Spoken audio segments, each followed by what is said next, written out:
पता चलेगा नहीं, पता चल चुका है। वासिल तुम यहाँ कैसे? तुम तो घर गए थे ना? और तुम इस डब्बे में क्या कर रहे हो? इसका मतलब तुम इस डब्बे में छुपकर मेरी सारी बातें सुन रहे थे? हाँ, मैं घर नहीं गया था क्योंकि मुझे तुम पे पहले ही से शक था और रामू ने मुझे पहले ही तुम्हारे बारे में बता दिया था सब, कि तुम्हारा किसी लड़के के साथ चक्कर चल रहा है।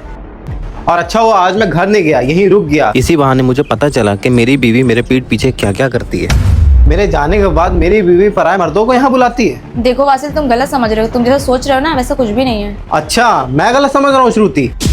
मैंने अभी साफ साफ सुना है अपने कानों से कि तुम अभी बात कर रही थी कि मेरा पति घर जा चुका है, तुम जल्दी से ऑफिस आ जाओ। ये बताओ श्रुति, क्या कमी रह गई थी मेरे प्यार में? जब से हमारी शादी हुई है मैंने तुमको कितना प्यार दिया है, कितना ख्याल रखा है तुम्हारा, उसके बाद भी तुम मुझे इतना बड़ा धोखा दे रही हो मेरे पीठ पीछे। और आज सारा सच सामने आ चुका है। तुम्हें जरा से भी शर्म नहीं है ये सब करते हुए श्रुति मेरे साथ? देखो, तुम जैसा सोच रहे हो वैसा कुछ भी नहीं है। तुम्हें गलत फहमी हुई है, मैं तुम्हें समझाती हूँ। तुमसे ये उम्मीद नहीं थी श्रुति। मुझे अब तुमसे कोई बात नहीं करनी और मुझे अब ये रिश्ता भी नहीं रखना है, क्योंकि मैं एक धोखेबाज के साथ में अपनी जिंदगी नहीं बर्बाद कर सकता।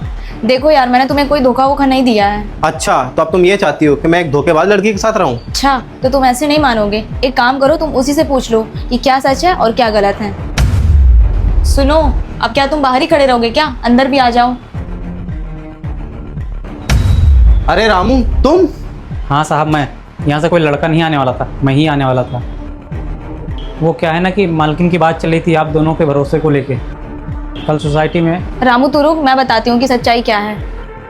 कल पता है क्या हुआ? कल सोसाइटी की सारी औरतें बोलने लगी कि उनके पति उनके ऊपर कितना शक करते हैं। वो कहीं भी आती जाती हैं तो उनके पति उन पे बहुत शक करते हैं।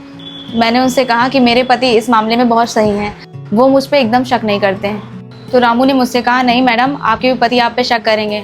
तो मैंने रामू से कहा, नहीं रामू, मेरे पति ऐसे बिल्कुल भी नहीं, वो मुझ पे कभी शक नहीं करेंगे। और यार मैंने ये इसलिए किया क्योंकि रामू ना मुझसे जिद करने लगा कि साहब को आजमाओ आजमाओ आजमाओ। तो मैंने कहा ठीक है, करके देख लेते हैं। तो इस वजह से हम लोगों ने ये छोटा सा प्लान बनाया। और यार मैं भी ये देख के शॉक्ड रह गई कि तुम भी मुझ पे शक करते हो। देखो यार, ये रिश्ते ना प्यार और ट्रस्ट से चलते हैं। जहाँ प्यार और ट्रस्ट नहीं होता वहाँ ये रिश्ते नहीं चलते हैं। और देखो यार, सोसाइटी वाली औरतों की सारी बातें सच निकल गई। हाँ श्रुति, तुम सही कह रही हो। मुझे तुम पे भरोसा करना चाहिए था, क्योंकि एक रिश्ता ना सिर्फ भरोसे के दम पे रुका रहता है, और मैंने वो नहीं किया। मैंने तुम्हारा भरोसा तोड़ा है। मुझे तुमसे पूछना चाहिए था कि आखिर बात क्या है। मुझे तुम पे ऐसे शक नहीं करना चाहिए था। और मैं भी पागल इस रामू की बात में आके तुम पे शक कर बैठा। मुझे माफ़ कर दो श्रुति, मैंने तुम्हारा भरोसा तोड़ा है। देखो यार वासिल, माफ़ी मांगने की कोई ज़रूरत नहीं है अब। देखो यार, तुम जिससे प्यार करते हो ना तो उस पर आंख बंद करके ट्रस्ट करना सीखो, और जिसे प्यार करते हो ना उससे सच्चे दिल से प्यार करो और उसकी सारी बातें मानो। और ऐसे सबकी बातें सुन